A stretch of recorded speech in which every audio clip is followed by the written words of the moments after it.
Кыргызстандын Конституциялык палатасынын 4-ноябрда өтүнүчү менен 18-ноябрда Европа кеңешинин кеңеш берүүчү органы болгон Венеция комиссиясы Кыргызстанда конституциялык реформага байланыштуу парламенттик шайлоонун жылдыруу маселеси боюнча чукул корутундусун чыгарган. Анда комиссиянын эксперттери Кыргызстандын жогорку кеңеши баш мыйзамды өзгөртүү боюнча реформаны жүргүзө албай тургандыгын баса белгилешкен. Ал эми буга байланыштуу ушул жылдын 2-декабрында Конституциялык палата бул маселени кароонун алдында турат. Бул туурасында аталган палатанын маалымат кызматы билдирип, бирок Конституциялык палатанын судьялары Кыргызстандагы парламенттик шайлоонун жылдырылышы боюнча Венеция комиссиясынын корутундусунда азырынча комментарий бере албасын билдирди. Ушул жылдын 28 октябрында жарандар Касымбеков жана Усубалиев, ошондой эле Реформа саясий партиясынын, Кыргыз Республикасынын президентинин жана Кыргыз Республикасынын жогорку кеңешинин депутаттарын шайлоо жөнүндө Конституциялык мыйзамынын айрым ченемдеринин колдонулушун токтото туруу жөнүндө Кыргыз Республикасынын Конституциялык мыйзамынын конституциялуулугун текшерүү тууралуу өтүнүчтөрү Конституциялык палатага келип түшкөн. 2-ноябрда Конституциялык палатанын соттук коллегиясы бул өтүнүчтөрдү өндүрүшкө кабыл алуу жөнүндө өзүнүн аныктамасын чыгарган. Өзүңүздөргө белгилүү болгондой, бул ишти биринчи иретте кароо тууралуу Конституциялык палатанын 3-ноябрда аныктамасы да чыккан. Ал эми 23-ноябрда судья баяндамачынын бул ишти 2020 жылдын 2-декабрында саат 9:30 өткөндө Конституциялык палатанын имаратында кароо тууралуу аныктамасы чыкты. Ошондуктан бул ишти чындыгында эле 2-декабрда саат 9:30 Конституциялык палатада каралат деп сиздерге официалдуу түрдө тастыктай алабыз. Укук коргоочу Рита Карасартова буга чейин өлкөнүн тарыхында Конституциялык палата дайым бийлик жакты жактап келгенин, бирок бул жолку Конституциялык палатанын Венециялык комиссиясына кайрылып, суроолорун бергени жакшы көрүнүш катары баалады.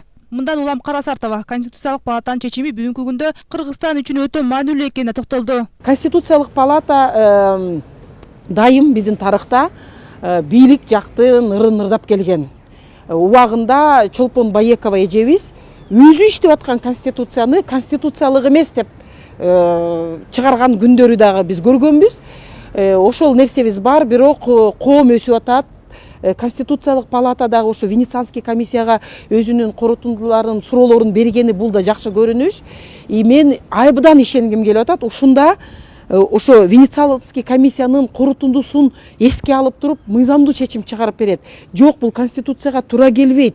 Дүйнөлүк конституциялык илимпөздөр момундай нерсени айтты деп туруп чыгарып бергенге мен ишенгим келип атат. Бул дагы бир ирет. Биз өсүп Конституциялык палатанын өзүнүн институт катары өсүп чыкканын далилдемекпиз да. Анткени себеби Конституциялык палата корутундуну кайсы маселелерден берет? Ушул маселе биздин конституцияга туура келеби же туура келбейби деген маселе да.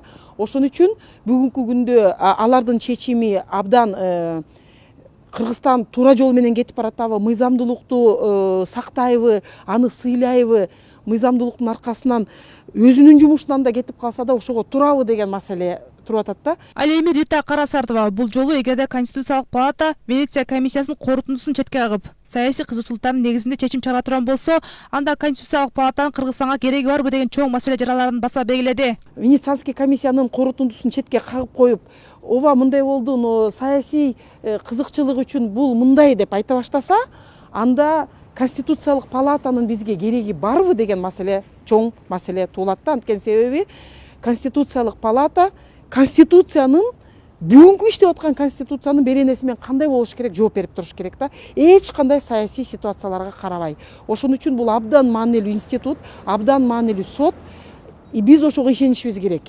Эгер андай болбой турган болсо, анда ошо Конституциялык палатадагы судьялардын бизге эмне кереги бар? Алардын чыгарган чечимдери убакыт менен саясий кызыкчылыктардын негизинде чыга турган болсо деп айтышыбыз керек да. Алардын айлыгы чоң. Алар Кыргызстан үчүн кайсы нерсе конституцияга ылайык, кайсы конституцияны бузуп атат дегенде так жооп берип туруш керек. Саясаттануучулар Конституциялык палата Венециялык комиссияга кайрылуунун алдында биринчи өздөрү корутунду берсе болмок деген пикирде. Бул туурасында саясаттануучу Алмаз Тажибаев өз пикирин билдирип, аталган Венециялык комиссиясынын бул корутундусун эки жагдайдан кароого болоорун айтат. Бирок саясаттануучунун пикиринде сөзсүз түрдө Конституциялык палата адилеттүү мыйзамдуу чечим чыгарууга тийиш, анткени алардын чечими дайым коомчулуктун таразасында турарын белгиледи. Конституциялык палата албетте Венециялык комиссияга кайрылуунун алдында эле өзүнүн корутун берсе болмок. Анткени менен биз салык төлөөчүлөргө буларга акча төлөп ушу кандай бир тез аранын ичинде өздөрүнүн жана чечимдерин бериш керек эле. Тилекке каршы Конституциялык палата жарандарынын кайрылышы менен Венециялык комиссияга кайрылды. Венециялык комиссиясынан жанагындай жооп келди. Эми бул жооп болсо бир жагынан туура эле жооптор келди. Бирок муну эки жагдайдан эки жагынан караса болот. Ошон үчүн албетте Конституциялык палата адилеттүү чечимдер чыгарыш керек. Эгерде адилеттүү чечим чыгарбайса, албетте булар кадыр болбосо да кийин жумушунан айрылып калышы мүмкүн. Эгерде кандай бир акыйкатсыз чечим чыгарып койсо дагы буларга кандай бир жазоо болобу дегендей коркунучтар болуп атат. Ошон үчүн бул комиссия өздөрү башынан эле кайрылуу жок деп же кандай бир себептер менен өзүнүн корутун бербегени таң калыштуу болуп атат да.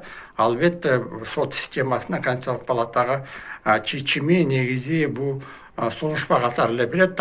Аны ишке колдонуп алып кеткени бул биздин саясатчылар, биздин саясаттагы болгон мамлекеттик органдар иш түрүндө жүргүзүш керек.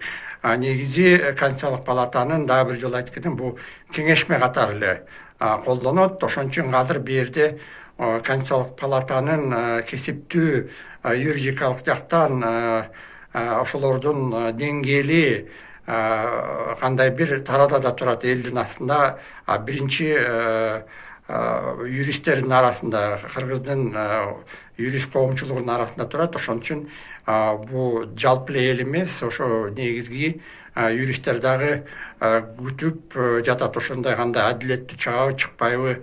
Анткени мен ал чечим менен ошо баа бизге маанилүү. Биз ошо укуктук талаада Кыргыз Республикасы чечимибиздин баары баратабы жокпу деп. Ошон үчүн мен ойлойм, албетте бул адилеттүү болуш керек. Ал эми Конституциялык палатанын мурдагы суйжасы Карайт Венециялык комиссия дүйнө жүзүндөгү конституциялык сотторго ар дайым эксперттик жардам берип келгенин мисал кылып, мындан улам ал соттор сөзсүз түрдө аталган комиссиянын пикирине чоң маани берип келгенин баса белгиледи. Бирок Карайт айтымында эми биздин өлкөнүн Конституциялык соту Венециялык комиссиясынын корутундусун канчалык тааныйт, бул чечим чыккандан кийин белгилүү болорун, бирок туура мыйзамдуу чечим чыгарат деген үмүт бар дейт. Бирок кандай болбосун, Венециялык комиссия деген дүйнө жүзүндөгү конституциялык сотторго дайыма ушундай эксперттик жардам берип келет да.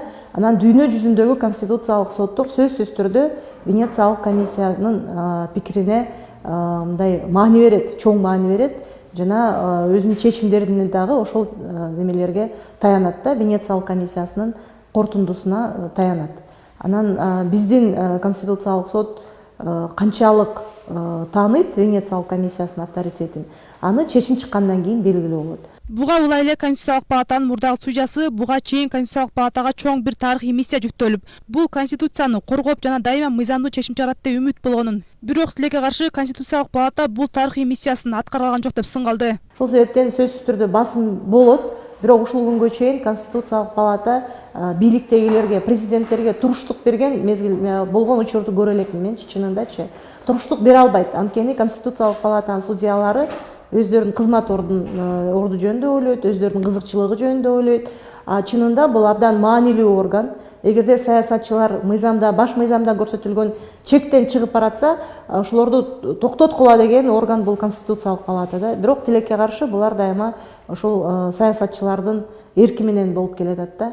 Ушул күнгө чейин өздөрүнүн эркин көрсөтүп, жок, мына баш мыйзам сакталсын деген позицияны кармана элек. Ал эми Кыргызстандагы көз карандысыз юристтер тобу Конституциялык палатанын мүчөлөрүн колдоого алып, аларды туура адилеттүү чечим чыгарышы зарыл деген ойдо. Бул боюнча юрист Татыбек Эргешбаев өз пикирин айтып, Конституциялык палата Кыргызстандын тарыхында өзүнүн акыйкат чечим чыгарып, өлкөгө салымын кошушу керек деп санайт. Мындан улам учурда көз карандысыз юристтер тобу Конституциялык палатанын бардык мүчөлөрүнүн аты жөнүн элге жарыялап, ар бирине жалпы өзгөчө кайрыла тургандарын билдиришти. бүгүнкү күндө эң алгачкы Конституциялык палатадан бүгүнкү күндө биздин юридикалык жамаат кайрылуу чыгарып атат элге. Андан сырткары биз Конституциялык палатаны колдоп дагы, талап кылып дагы ушул адилеттүү чечимди алышыбыз зарыл. Ошол жерде мына бүгүнкү күндө 9 мүчөнүн колу керек. Ошол 9 мүчө кворум түзүп бүгүнкү күндө келишимди атабыз. Бардык бүгүнкү күндө ошо Конституциялык палатанын мүчөлөрүн бүгүн аты жөнүн элге алып чыгып дагы ар бирине жалпы өзгөчө кайрылабыз. Белгилей кетсек, учурда Конституциялык палатанын 8 судьясы бар. Алар төмөндөгүлөр: Дүйшеев, Карыбек, Өскөнбаев, Эмбил, Салаев, Жедигер, Бобукеева, Мээргүл, Жумабаев, Латип, Касымалиев, Мухамбет, Кыдырбаев, Кыркелди, Шашеналиев, Жамил. Ал эми бул аталган судьялардын ичинен буга чейин 2006-жылы 11-октябрда Конституциялык палатанын 11 судьясы Кыргызстандын конституциясына түзөтүүлөрдү киргизүүнү бир добуштан колдогондо, аларды колдобой туура эмесин айткан бир гана судья болгон. Ал Конституциялык палатанын судьясы Эмил Өскөнбаев. Тагыраагы ал ошол кездеги 11 судьянын ичинен туура пикир айткан бирден бир судья катары таанылган.